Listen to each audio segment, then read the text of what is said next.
வாங்க மிளகா பூண்டு எப்படி செய்யலான்னு பார்க்கலாம். சட்னி.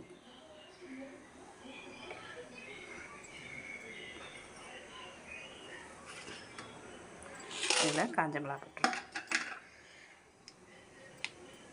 காஞ்ச மிளகா போட்டு வறுத்து எடுத்துருவோம்.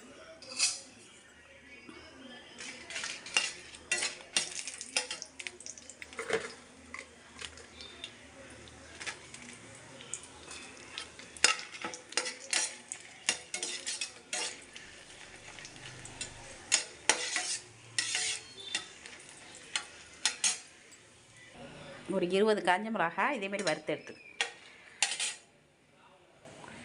ஒரு 20 காஞ்ச மிளகா இந்தமாரி வறுத்து இந்தமாரி வறுத்தா போதும். இதை எடுத்துருவோம். இதிலே பூண்டு வறுத்து எடுத்துருவோம்.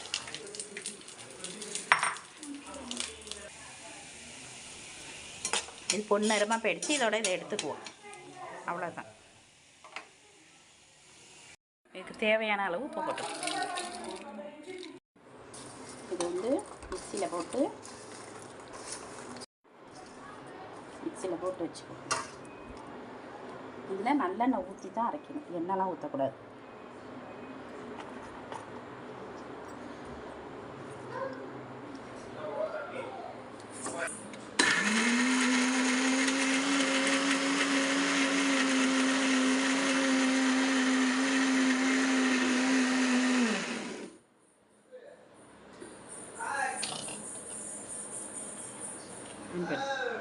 திரும்பி நல்லெண்ணெய் ஊற்றிக்கணும்.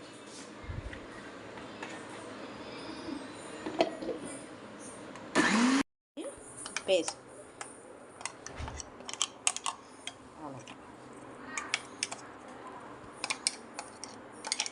இதை ஒரு தோசைக்கு இட்லிக்கு செட்டு சாப்பிட்டு பாருங்கள். 10 இட்லி சாப்பிடுவீங்க.